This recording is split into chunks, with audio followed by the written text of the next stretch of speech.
Ano? Salamat. Yan ay... Lahatin ko na ito, pasalubong ko kay Budang. Naglilihi na? Naglilihi na eh. Sama tayong anak eh. Gusto ko lang pala batiin si Kayumot ng congratulations kasi gumaling na yung uso niya. Kasi ayoko na lumingon, maiyak ako pag ano eh. OFW.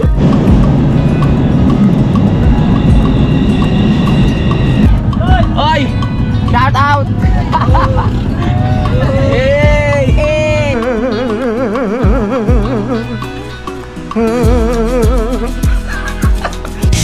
Simulan ng magbulitan kasama si Nuy TV. Good morning mga kapanalig! Welcome na naman dito sa bahay at sa Kampanalig. Ngayong umaga na to, nag-ready po ako para umuwi ng Nabotas. Para makita rin si Budang at makabanding at makapagbigay ng time. At hindi lang yun mga kapanalig, no? Kasi uuwi po ang mama ko dito, galing Iloilo. So uuwi siya ng anong date? Mga 17. So kailangan ko muna umuwi ng Nabotas para masundo ko siya sa Naiya sa 17 ng umaga mga kapanalig. Tapos re-recta na kami dito. Maaga akong uwi ng Nabotas para makapagbigay muna ako ng time kay Budang, no? Kahit mga 2 days. Tapos after nun, sundin ko na si mama. Yun nga, pupunta na kami dito sa Kampanalig para makarating siya dito. Matagal na kaming hindi nagkikita ng mama ko, no? Kaya ayun, ito na yung tamang pagkakataon kasi nga bakasyon ng mga bata. So pwede siyang umalis ng probinsya. May mga magbabantay naman doon sa mga pamangking ko, sa mga apo niya, no? Kaya ayun, babanding muna kami dito. Nagready na ako ng mga gamit kanina mga kapanalig.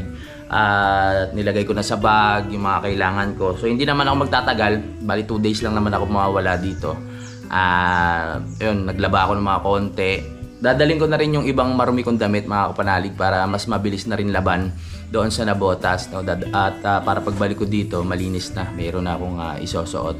Ayun, hindi lang naman dito mag-stay si mama mga kapanalig dahil yun, dadalhin niya rin ni kuya si mama sa Lipa pag nandito na. Yan. Kaya tayin nyo po yun. At masaya to. Ilang years na rin kaming hindi nagkikita ng mama ko at hindi kami nakauwi ng piyesta.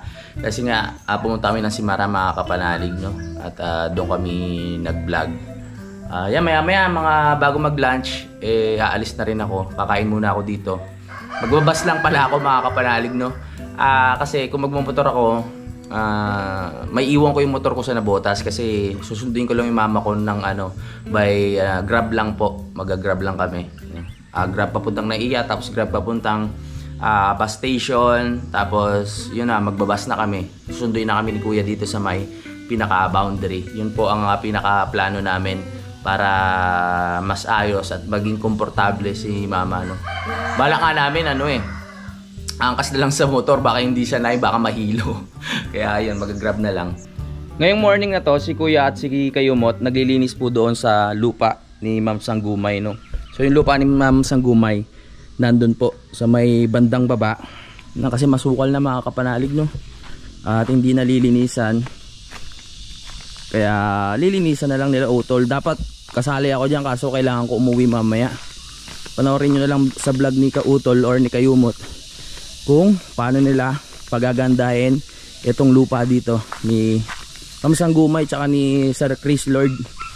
Yan o. Hi muna kayo guys.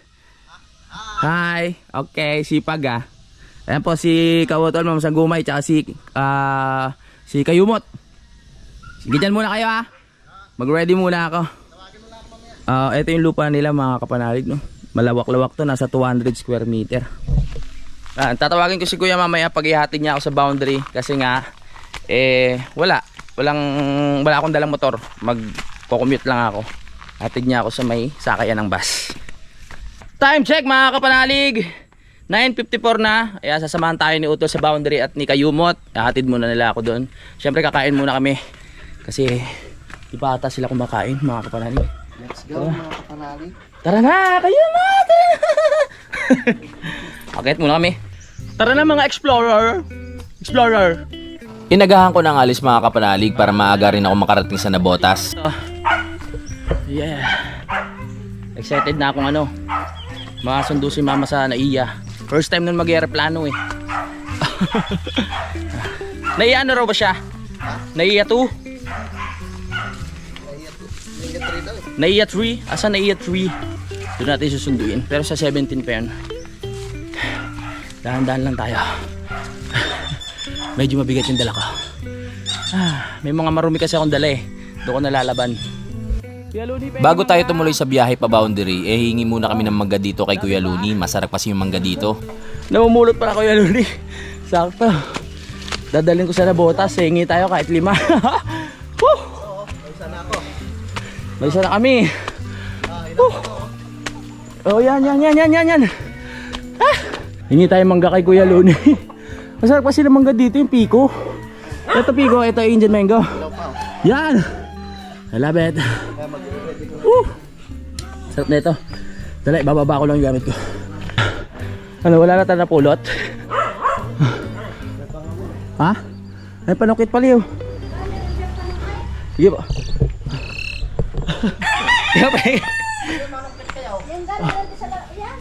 Masarap yung maasim eh. Ito talaga yung manggang gusto ko, yung manggang Pico. Sobrang asim kasi nito mga kapanalig, lalo na pag hindi hinog. Ayan pala. Yung ano, ito yung tikin. Ito na lang po yung matitigas. Uwi ko to sa Nabotas. Balungkot ka. Okay na po Ari. Mabigat na eh. Ay, laka ng lubak sa motor mo. Hindi, nakaano lang ako, magkukommute. Susunduin ko mama ko sa airport eh. Umuwi pala. No, Iloilo. Ito lang. Yung mga hinog na yan, oh. Ito na lang po. O kaya lilipid mo pa kay plastic. Nanghingi na ng mangga. Nanghingi pa ng plastic. Salamat kay Kuya Luni. Sayang kasi tong mga manggang nalalaglag mga kapanalig kung hindi mo pupulutin. Mabubulok lang at lalangawin. Indian mango yan eh. Indian mango yan, wala yan. Ito na lang Kuya Luni. O, diba? Sa iba binibili to, dito hinihingi lang yan. Ito na lang Kuya Luni, salamat. So, dali mo na yan, oh. Ikatigas na rin. Ito yung pang-ulam na ito. Sige po. Wala. Salamat. Yan ay... Lahatin ko na ito, pasalubong ko kay Budang. Naglilihi na. Naglilihi na eh. Siya tayong anak eh. Babaw. Eh babaw. Salamat Kuya Luni ha.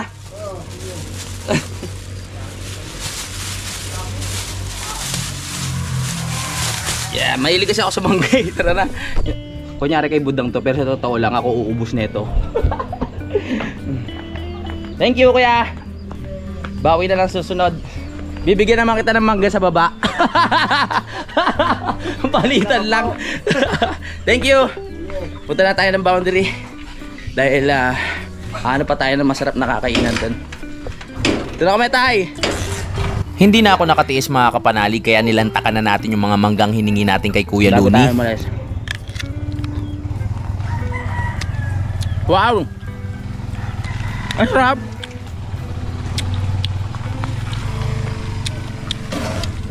Dahil muna tayo sa 7-Eleven, mag-withdraw muna ako.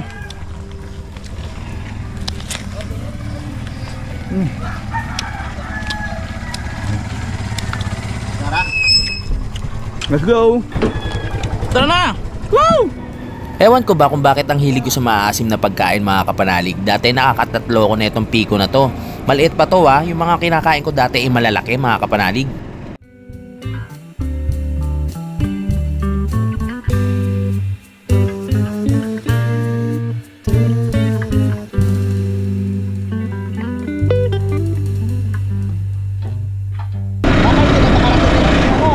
Baka nga.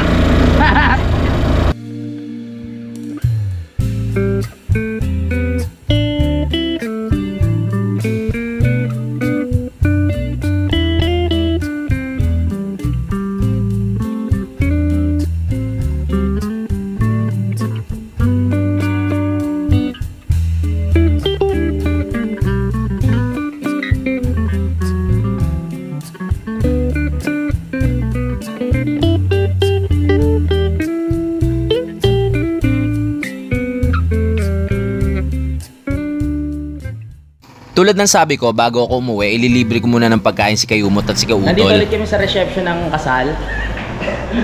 Kakain muna kami bago ako umuwi. No? Para naman kasi wala pang luto dun sa Kampanalig. Kaya saktong-sakto pauwi rin naman ako. Inaya ko na sila dito kumain.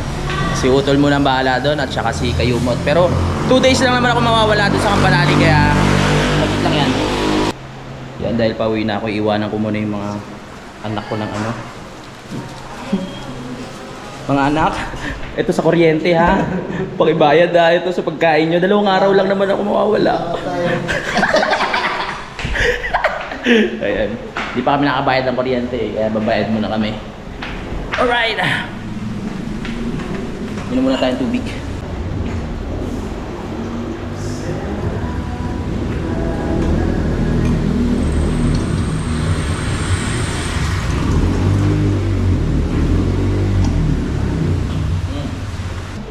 Ang tagal nung ano, binyag.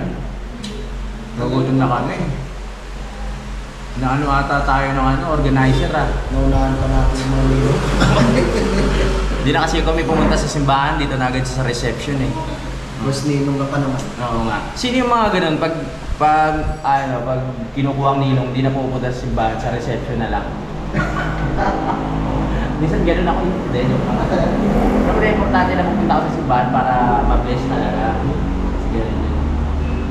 Dito sa Batangas, mahigpit, may mga kumpil-kumpil pang hinahanap, di ba? Dapat first ninong. First ninong. Pero sa Maynila, pag sinabing ninong, ninong ka na agad eh. Lilista ka na lang. Lilista ka na lang, oo. Pakimkim. Pakimkim lang. Yun lang. Maghintay lang tayo, tapos maghintay na ako ng... Ano ba ang sasakyan ko? Buendia? Oo. Buendia na. Tapos mag-LRT na lang ako pa Monumento. Gusto ko lang pala batiin si Kayumot ng congratulations kasi gumaling na yung uso niya. Ano pala? Hindi kagat na insekto mga kapanalig, pigsa. May pizza pala. Oo, kasi nagtataka kami, pag nung gabi wala pa, pero pagising niya na umaga, magana. Yung pala, pigsa. Pero ngayon pumutok na. Sabi ko sa kabila naman para ano.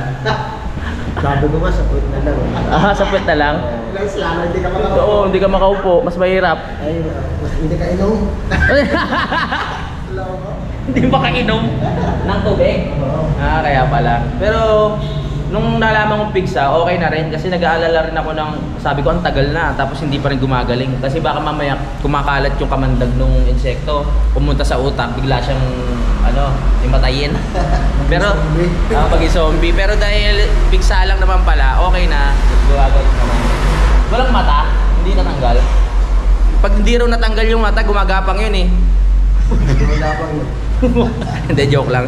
Masaya ako na galing na si Kayumot, no? Gusto niya raw sa puwet doon sa pinakabutas doon. Habang nagbibiroan kami dito, dumating na yung pagkain. Tara, kain na tayo kung ano-ano na pinagsasabi ko. Wow, ayan na, dinala na ni ate. Salamat sa libre, te ha. Yan na, masarap na goto dito sa Hulong Bayan. Siyempre itong akin dahil bawal sa akin to. At makikitikim na lang ako sa inyo, alam nyo na yan. Wala tayong plato. Ang ganda. Ay, kukuha pa ng plato. 2 goto nga pala yung in-order namin mga kapanalig at ako yung bangsilog. Alam nyo na, tulad ng dati, bawal sa akin ang goto. Kaya okay na tayo dito. Wala tayo sa mga ninong. Tagal yung mga ninong at ninang eh. Kano lang nandito.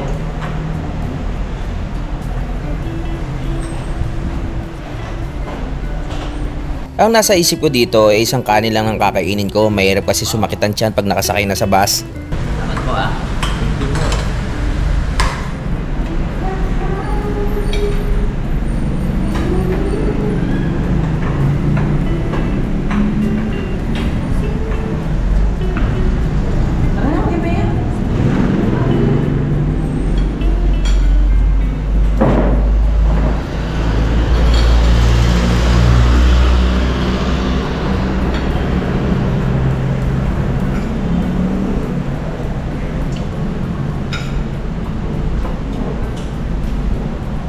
Pagkatapos ng ilang minuto ay natapos na rin kami kumain at yung sinabi kong isang rice lang ay naging 2 mga kapanalig. Okay na, hindi na ako magugutos biyahe. Salamat to.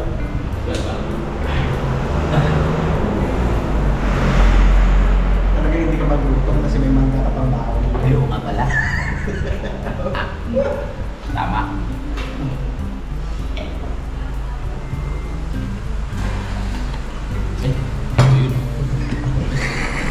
Sa prank.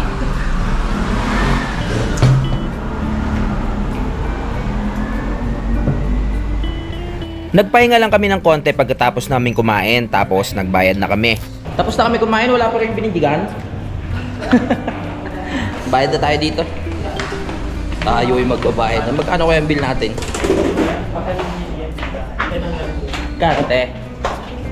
Mahal naman. Nagda-joke na. Wala pa nga eh. 290 lang. 290. Di ba pag naman 300? Ang daming bariya. Tumingin ka naman sa camera? Mayayain si ate. Ganyan talaga siya. Simula nang una pa lang. Ano titingin?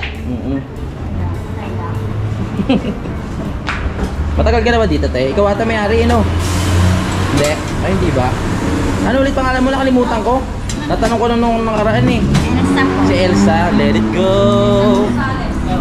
Yan. Ganda ng pangalan, di ba?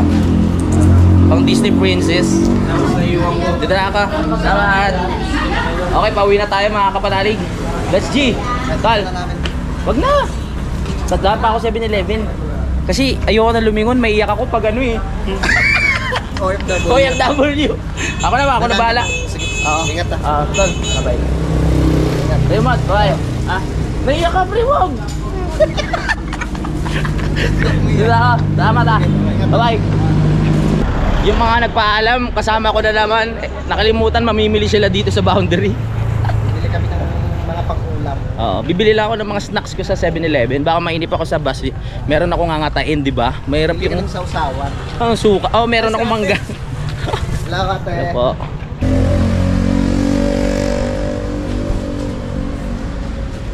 Pagkabili ko ng mga kailangan ko sa 7-Eleven, dumiretso na ako dito sa antayan ng bus para makasakay na ako. At awa naman ng Diyos, maya-maya lang dumating na rin yung bus. Nandito na yung bus! Woo! Hello!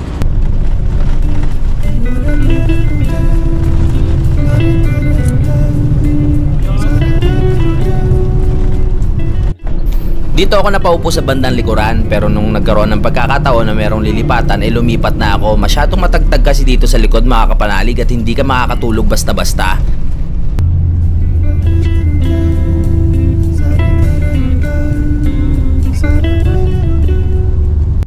Maganda pa ang panahon sa mga oras na ito, pero maya-maya bumuhos na ang ulan.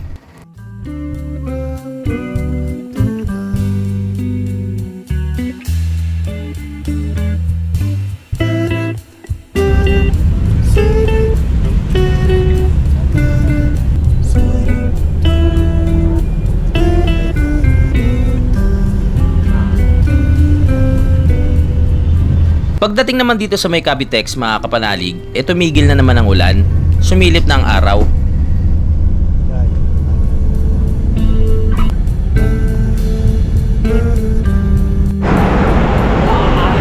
Dito na tayo sa Buendia.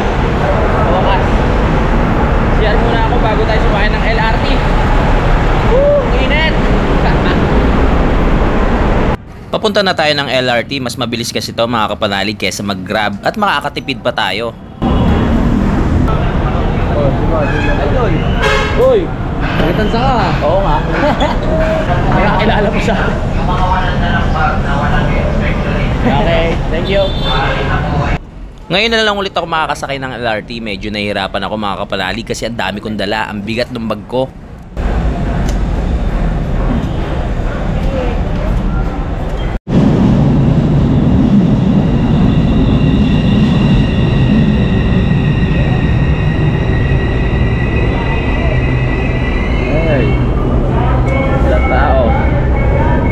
Pagdating naman ng train mga kapanalig, wala naman tao kaya nakaupo ko. Sabi ko nga sa inyo, mabigat tong bag ko kaya mahirap pag nakatayo.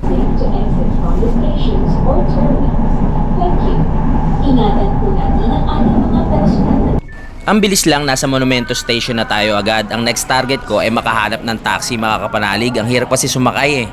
Monumento na tayo. My goodness. Uy. Alam ko di na makakalabas eh. Tayo sa baba. Nag-taxi na lang tayo simula dito hanggang Nabotas.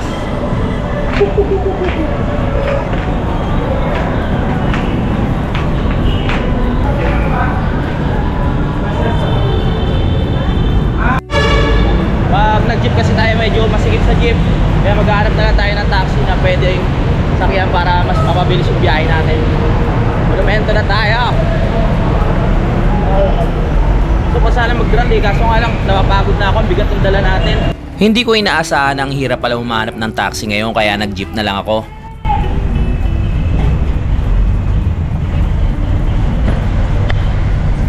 Kapag tayo sa jeep, ang hirap humanap ng taxi. Bayad po, hulo. Yeah! Okay. Nakakamiss din sumakay dito sa jeep mga kapanalig. Simula kasi nung nagkamotor ako hindi na ako nakakasakay dito.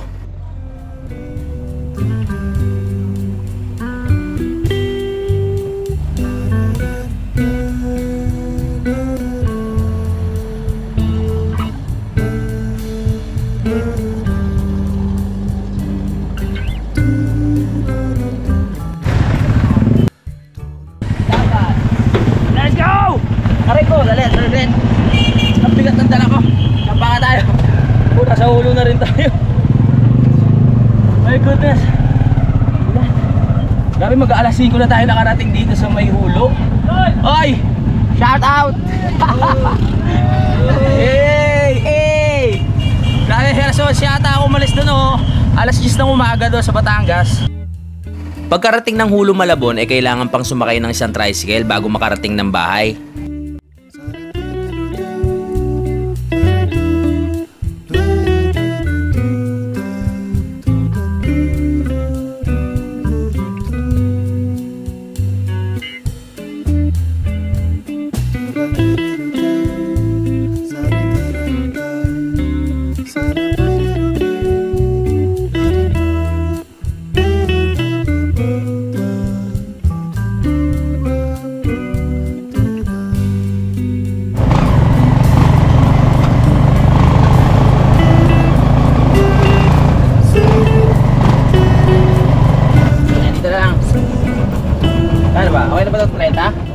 Alright! Okay, thank you din. Dito na tayo. My goodness, bigat ng dala ko. Salamat ah. Uy! Ano pangalan mo pre? Errol? Shoutout sa'yo. Dito na tayo. Okay. Uy! Pagbabalik kuya. Ganda nga Paul. Grabe ang hirap mag-commute. Pumasaya lang ako eh. Ano? Pasok! Dalawang makulit oh.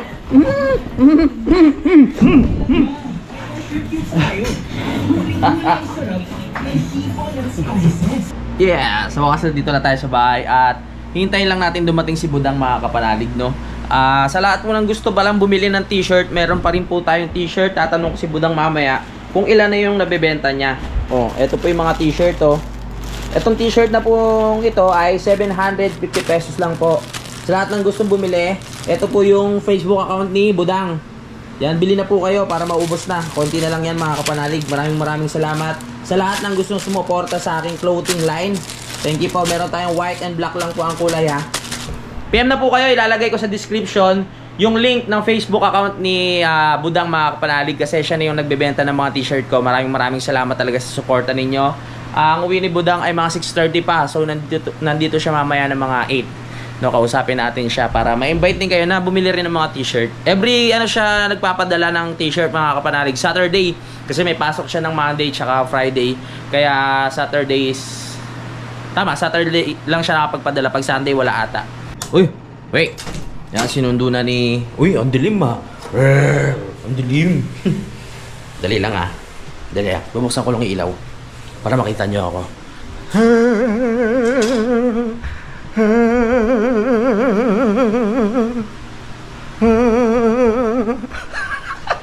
Kasi sinundo na ni Papa si Budang mga kapanalig sa kanyang trabaho. Maya dito na yon. So ngayon dahil wala akong magawa, papapak muna ako ng mga ayan, binigay sa atin ni Kuya Luni na mangga. Nakaisa na ako kanina at ngayon kakain ulit tayo. Gusto ko talaga yung matigas-tigas pa eh. Ito medyo matigas-tigas pa to. Itong mangga. Ay nako. Pag araw talaga ng manggahan, talagang napaparami ako sa kain. Kahit balat kinakain ko na. Parang sarap kasi ng malutong eh. Matamis na siya. Pero pwede na. Ang sarap pala yun.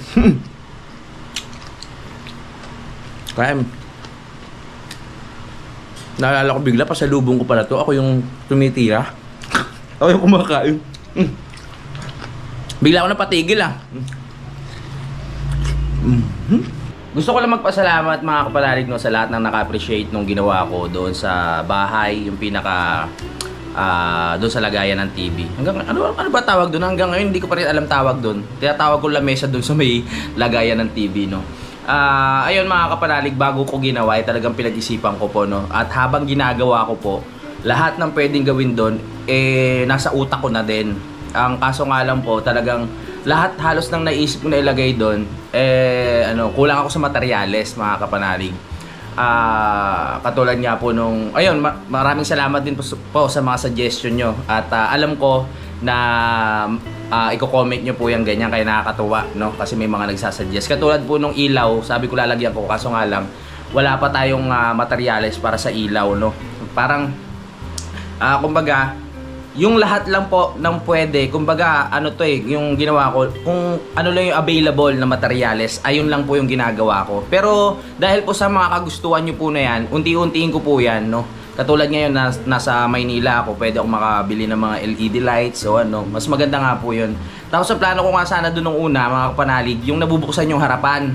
Tapos tatakpan ko yung pinaka-gilid niya lahat, tapos may sapin para pwedeng lagyan ng mga tawag dito, ng mga libro, ganun. Pero ang pumasok naman sa isip ko, ayun kasi yung pinaka-design na ginusto ko eh. Yung parang isang buo na siya na ganun. Yan, kaya ayun, doon na tayo natapos sa pinaka final na ganung design. Dapat patawag nga rin yung gusto ko, di ba? Pero dahil nga sa kagustuhan ko na ganun na lang na tawag doon, yung dating plano, ganun na lang din ginawa ko. Linagyan ko ng kawayan tapos tali at nasiha naman ako mga kapanalig. Kaya nyo, marami pa naman po akong magagawa na ibang furnitures o art sa bahay. Nung nakaraan dapat meron ako naisip eh. Kaso walang kuryente mga kapanalig, kaya hindi ako nakapag-vlog. May mga mga naisip na isasabit sa pader, ganyan. Basta ang title nun parang tagtuyot. Kasi ang daming kawayan kasi ang daming kahoy kasi doon mga kapanalig na inaanay lang. So parang meron siyang part na naisip ko na habang nakaupo ako, pwede pa lang gumawa ako ng ganito. Ganun kasi ako eh. Pag nakaupo o kahit anong ginagawa ko, pag matitigan ko yung isang bagay, parang naglalaro na sa utak ko kung ano yung mga pwedeng gawin ko sa kanya. Kaya gusto ko magpasalamat sa mga nagko-comment, no? Ang gaganda ng mga comment nyo. Ayun, susundin ko yan, iisa-isahin ko.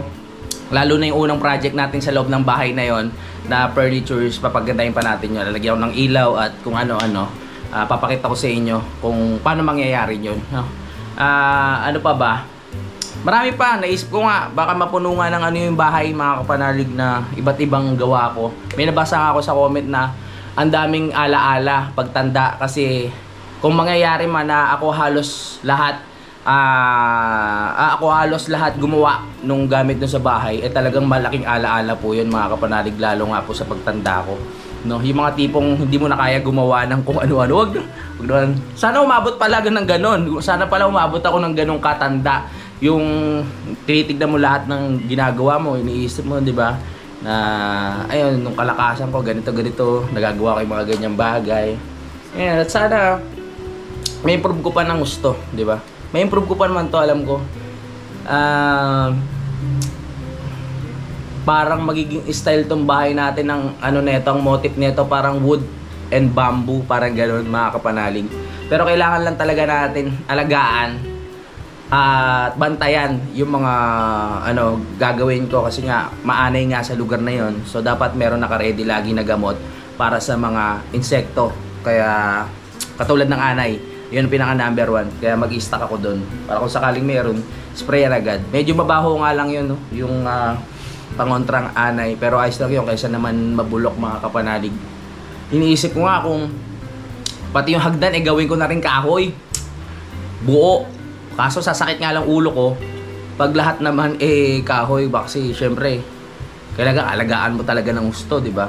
Pwede bakal na lang tsaka kahoy. Basta ang dami ko pang iniisip na mga kapanalig. Maraming salamat talaga sa lahat ng naka-appreciate. At ayan yung isang talento ko mga kapanalig na na hindi ko masyadong pinupursu. Parang nagiging hobby ko lang talaga mga kapanalig. No, ang dami kong naiisip pero hindi ko ginagawa.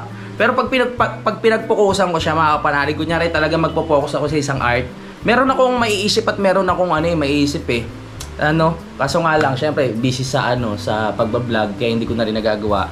Pero netong time na to, isasama ko na siya sa vlog. Diba kasi maganda rin yung nahahasa o nasusubukan yung talento na meron ako about sa art. Hopya! Nandito tayo sa kwarto na madilim ang ilaw kaya hindi nyo ako makita. Hindi tuloy makita yung kagapuhan ko dito. Papalitan ko na nga yung ilaw na to para ayan ang hina. Magpapaalam muna ako mga kapanalig. So ipapakita ko na lang sa inyo si Budang bukas. Pagkadating niya kailangan ko na kasi mag-edit At hintayin nyo po yung pagdating ng aking mama. Galing nga sa Iloilo. Yan, banding kami dito mga kapanalig hanggang magkaroon ng pasok ang mga bata. Kasi pagpasok ko na, kailangan na rin umuwi ng mama ko. Kasi wala nga mag-aalaga sa mga pamangking ko, sa mga apo. So sulitin namin yung mga araw na nandito siya, magbabakasyon sa Batangas. So mapaalam muna ako Maraming salamat po talaga sa suportan nyo. At sana nagustuhan nyo po itong simpleng vlog natin. Hintayin nyo na lang po yung next update. I love you all mga kapanalig. Lagi tayo lahat mag-ingat. Simulan ng magkulitan kasama si Inuit TV.